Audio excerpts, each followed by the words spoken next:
Learn English through stories H15 PDF. Adapted and modified by Kulwant Singh Sandhu.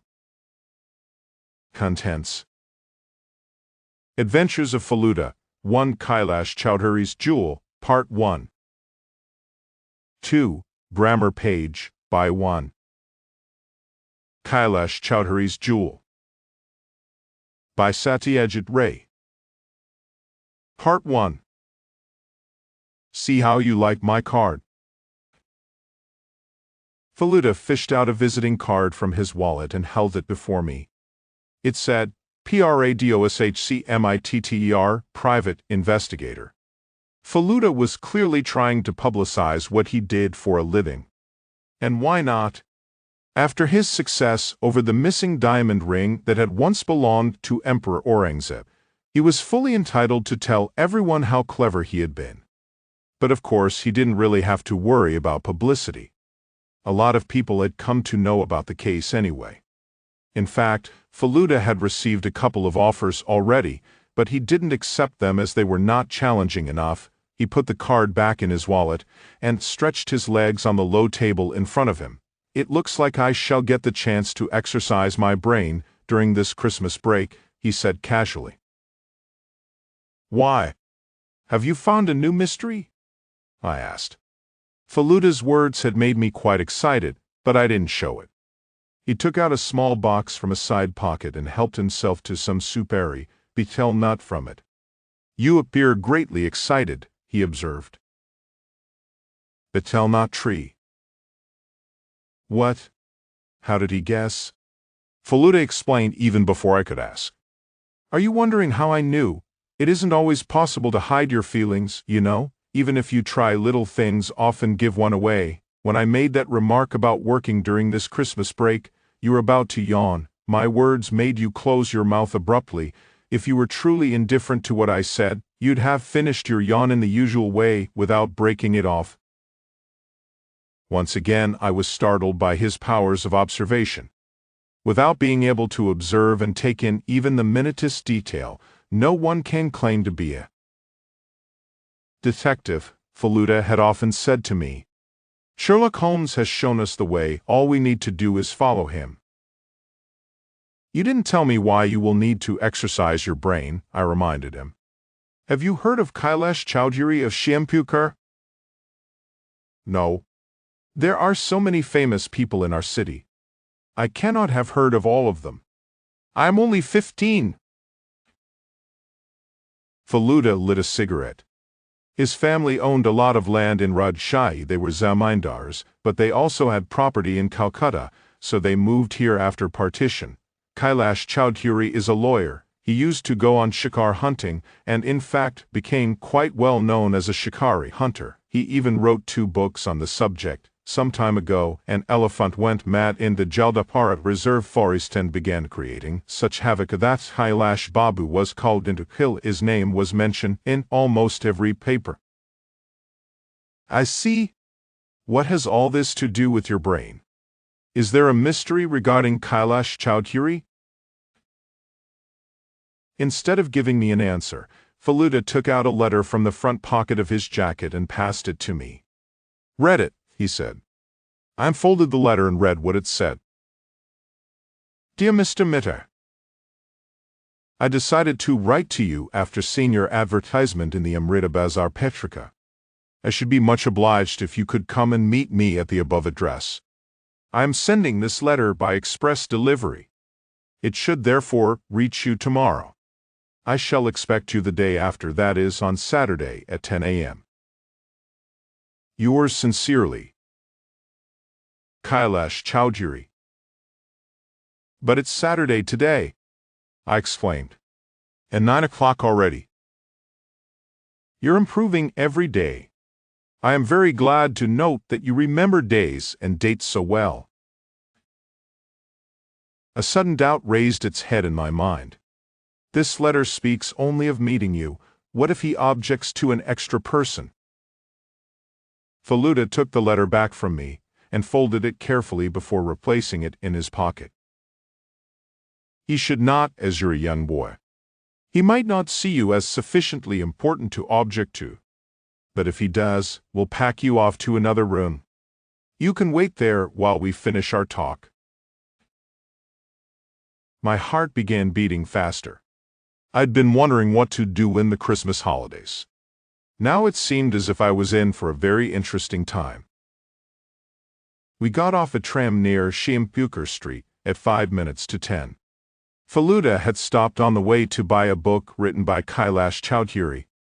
It was called The Passion of Shikar. He leafed through it in the tram and said as we got down, "God knows why a brave man like him needs to see a private detective." Kailash Chowdhary's house, 51 H15 Street, turned out to be a huge old mansion. A long drive led to the main house. There were gardens on both sides, marble statues, and a fountain. We passed these and made our way to the front door. There were footsteps on the other side within 30 seconds of pressing the bell. One look at the man who opened the door told me it was not Kailash Chowdhary. No brave shikari could have such a mouse-like appearance. He was a man of medium height, rather plump, possibly no more than 30 years old. His eyes held a look of childlike innocence. In his hand was a magnifying glass. "Whom would you like to see?" he asked. His voice was as mild as his appearance. Faluda took out one of his cards and handed it to the gentleman. "I have an appointment with Mr. Chowdhary. He asked me to come here." The man cast a quick glance at the card and said, "Please come in." We followed him down the hall, up a flight of stairs, and were ushered into what looked like a small office. "Please have a seat. I'll go and inform my uncle," he said, and disappeared. We took 2 old chairs with arms that faced an equally old table, painted black. 3 sides of the room were lined with glass cases filled with books. On the table I noticed something interesting. 3 fat stamp albums were stacked one on top of the other, and a 4th was lying open. Rows of stamps had been carefully pasted in it. A few loose stamps lay in a cellophane packet, together with the usual paraphernalia of stamp collectors: hinges, a pair of tweezers, and a stamp catalog. Now it was clear why the man who met us at the door was carrying a magnifying glass. He was obviously the collector of these stamps. Faluda, too, was looking at these objects, but before either of us could make a remark, the same man returned and said, "Uncle asked you to wait in the drawing room. He'll join you shortly." We were taken to the drawing room. It was a large room with a chandelier, oil paintings, marble statues, and a great number of vases that were strewn all over. Everything in it bore the mark of life during the Raj, at least life in an affluent household. On the floor was the skin of a royal Bengal tiger, and from the walls stared 4 heads of deer, 2 cheetahs, and a wild buffalo. Nearly 10 minutes later, a middle-aged man entered the room. He seemed pretty strong and agile for his age. His features were sharp, and he sported a thin mustache. He was wearing a red silk dressing gown over a pajama kurta. We rose to our feet and said, "Namaskar." Mr. Chowdhary returned our greeting, but raised his eyebrows slightly on seeing me. "This is my cousin," Faluda explained. Mr. Chowdhary took the smaller sofa next to ours and asked, "Do you carry out your investigations together?" Faluda laughed. "No, not really, but Tapish happened to be involved in all the cases I have handled so far. He's never caused any trouble." "Very well. Abanish, you may go now, and see if you can arrange a cup of tea for these people." The stamp collector was standing near the door. At these words, he disappeared inside. Kailash Chowdhary looked at Faluda and said, "I hope you don't mind, but I'd like to see the letter I wrote to you. Did you bring it?" Faluda smiled. "Is this to make sure I am the right person? Here's your letter, sir." Mr. Chowdhary glanced briefly at the letter, said, "Thank you," and returned it to Faluda. "One has to be careful in these matters. I'm sure you understand. Anyway, I assume you know a little bit about my work. I am known as a shikari." "Yes, sir. I did know that." Mr. Chowdhary pointed at the heads of various animals on the walls and said, "I killed all those. I learnt to use a rifle at the age of 17. Before that, as a child, I had used air guns and killed small birds. I am not afraid to fight anyone, or anything, if I can face my opponent, if I can see him, but if the adversary is a secret one, if he doesn't come out in the open, what does one do?" He paused. I could feel my heart thudding faster again. The details of mystery were about to be revealed, but Mr. Chowdhary was beating about the bush so much that the suspense was getting higher every minute. A few seconds later, he resumed speaking. "I didn't expect you to be so young," he said. "How old are you?" 28. "I see. Well, I could have gone to the police, but I don't really have a lot of faith in them. Instead of helping, they usually make a total nuisance of themselves. Besides, I respect the young. So you may well be the right person for the job. I think an old head on young shoulders can achieve a lot more than an entire police force." He paused again. Faluda seized this opportunity to ask quickly, "If you could tell me what the problem is?" Silently, Mr. Chowdhary took out a piece of paper from his pocket and passed it to Faluda. "See what you can make of it," he said. Faluda unfolded it. I leaned across and read what was written on it. "Do not make things worse for yourself. You must return what does not belong to you. Go to Victoria Memorial on Monday and leave it under the first plant of the first row of lilies that faces the south gate. This must be done by 4 p.m. Do not try to inform the police or go to a detective. If you do, you will end up exactly like the animals you killed on your H15. What do you think?" Mr. Chowdhary asked gravely. Faluda stared at the note for a few moments. Then he said, "The writer tried to mask his handwriting, for the same letters have been written in different ways, and he wrote on the top sheet of a new pad." "How can you tell?" "If you write on a pad, the leaves below the top one always carry a faint impression of what is written on the upper sheet. It may not be legible, but it is there. This sheet is absolutely smooth." "Very good. Can you tell anything else?" "No, it's impossible to say anything more simply by looking at it. Did this arrive by post?" "Yes. The postmark said Park Street Post Office. I got this note 3 days ago. Today is Saturday, the 20th. Faluda returned the note to Mr. Chowdhary and said, "I would now like to ask you a few questions, if I may. You see, I know nothing about your life, except the tales of shikar that you wrote." "Very well. Go ahead with your questions. But please help yourself to the sweets before you begin." A bearer had come in a few minutes earlier and placed a silver plate before us, loaded with sweets. Faluda did not have to be told a second time. He picked up a rasgulla and popped it into his mouth. "What," he asked after a while, "is this object that doesn't belong to you?" "Frankly, Mr. Mitter, I cannot think of anything like that at all.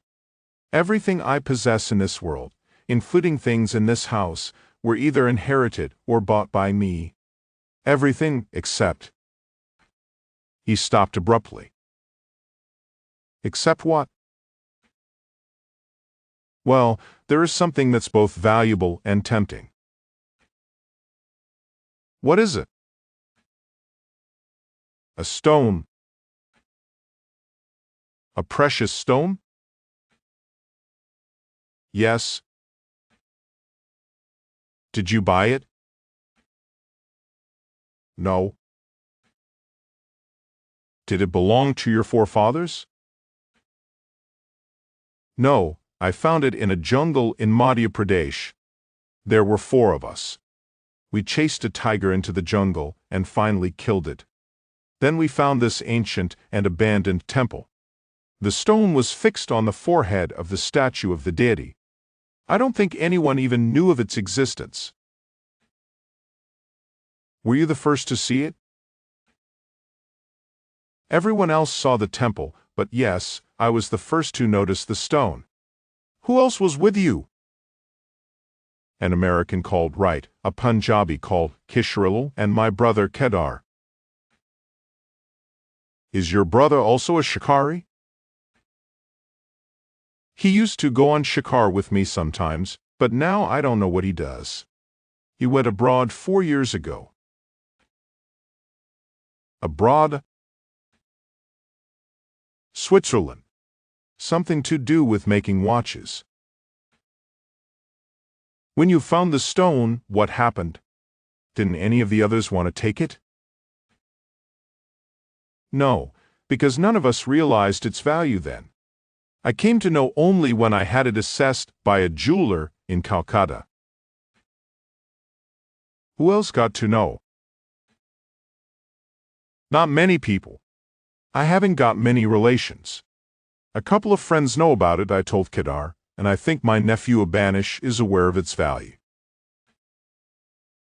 Do you keep the stone here in your house? Yes, in my bedroom. Why don't you keep it in a bank locker? I did once. The very next day, I was almost run over by a car. Oh, I had a narrow escape, I can tell you. That made me think if I was separated from the stone it would bring me bad luck. Yes, I know it's superstition. Nevertheless, I brought it back from the bank. Faluda had finished eating. I could tell from the way he was frowning that he had started to think. He wiped his mouth, drank some water, and said, "Who else lives in this house?" My nephew Abanish and 3 old servants. Then there's my father, but he's very old and almost totally senile. One of the servants spends all his time looking after him. What's your nephew do? Nothing much, really. His passion is philately. He's talking of starting a shop to sell stamps. Faluda was quiet for a few moments, as if he was trying to come to a decision about something. Then he said slowly, "Would you like me to find out who wrote that note?" Mr. Chowdhary seemed to force a smile. "I'm getting old, Mr. Mitter. I can do without anxiety and tension, and it isn't just that note. Last night this man rang me. I couldn't recognize his voice. He said if I didn't place that object at the specified time and place, he'd come into my house and cause me bodily harm, but even so, I am not willing to part with that stone. Besides, this man cannot possibly have a legitimate claim on it. He's just hoping to frighten me by his threats. A crook like him ought to be punished. You must work out how. There is only one thing that I can possibly do. I must go to Victoria Memorial on Monday and keep an eye on the lilies. This man has got to turn up. He may not come himself. That shouldn't matter. If we can catch whoever comes hoping to collect the stone, it won't be difficult to find out who is really behind the scene. But the man might be dangerous. When he turns up at Victoria Memorial and discovers I have not placed the stone under that plant, God knows what he might do. Can you do anything to find out who he is before Monday? I mean, there's that note and the phone call. Isn't that enough? Faluda got up and began pacing. Look, Mr. Chowdhary, he said, this man has said you'd get into trouble if you went to a private detective. Now, whether or not I take any action, you might be in trouble already. So really, you must decide whether you want me to go ahead. Mr. Chowdhary wiped his face with a handkerchief, although it was quite cold inside the room. You, and this young cousin of yours, well, you don't appear to be investigators. This is an advantage, I mean. People may have heard your name, but how many know what you look like? No, I don't think there's much chance of you being recognized as the detective I have hired. If you are still prepared to take this job, I will certainly pay you your fee. Thank you. But before I go, I would like to see that stone. Sure. 2. Grammar page. By 1, you can say that something happens by mistake / by accident / by chance. We hadn't arranged to meet. We met by chance. But we say, do something on purpose, equals you mean to do it. I didn't do it on purpose. It was an accident. Note that we say by chance, by accident, etc., not by the chance / by an accident. In these expressions, we use by plus noun without the or a. We use by to say how somebody travels. For example, you can travel by car, by train, by plane, by boat, by ship, by bus, by bike, etc. Banta usually goes to work by bus / by bike / by car / by train / by air, etc. We do not use by if we say my car / the train / a taxi, etc. We say, hello Banta, how did you come? I came by car or I came in my car. Hell Santa, how did you come? I came by train or I came on the train. We use in for cars and taxis. They didn't come in their car. They came in a taxi. We use on for bikes and public transport, the buses, trains, etc. We traveled on the 7.45 train, which arrived at 9.30. Note that we usually say on foot, not usually by foot. Did you come here by car or on foot? We also use by to say how we do other things. For example, you can send something by post, pay by card / by check, or do something by hand. Can I pay by check? No, you have to pay cash, or you have to pay in cash. Exercise 1. Complete the sentences. Choose expressions from the box. I mistake by hand, by credit card, by chance, by email. On purpose. 1. We don't need cash. We can pay the. 2. Banta and Santi keep in touch with one another mainly. 3. I didn't intend to take your umbrella. I took it. 4. I think he arrived late. He wanted to keep us waiting. 5. Some things are planned. Other things happened. 6. Don't put my sweater in the washing machine. It has to be washed. 2. Put in by in or on. 1. Jess usually goes to work. Boss. 2. I saw Jane this morning. She was the boss. 3. How did you get here? Did you come train? 4. I couldn't find a seat. The train. It was full. 5. How much will it cost to the airport? Taxi. 6. Did you come here? Sarah's car or yours?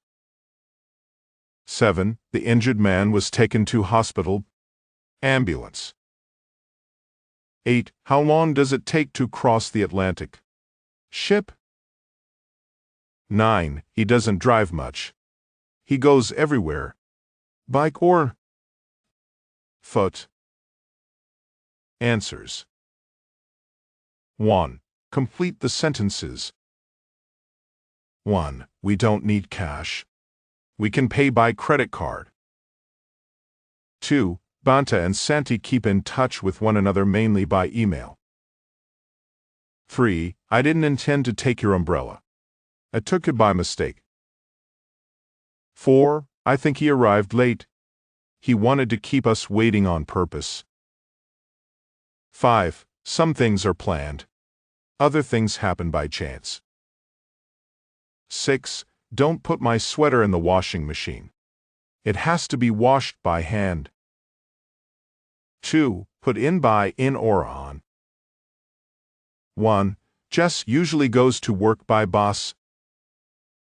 2. I saw Jane this morning. She was on the bus. 3. How did you get here? Did you come by train? 4. I couldn't find a seat on the train. It was full. 5. How much will it cost to the airport by taxi? 6. Did you come here in Sarah's car or yours? 7. The injured man was taken to hospital by ambulance. 8. How long does it take to cross the Atlantic by ship? 9. He doesn't drive much. He goes everywhere on/by bike or on foot.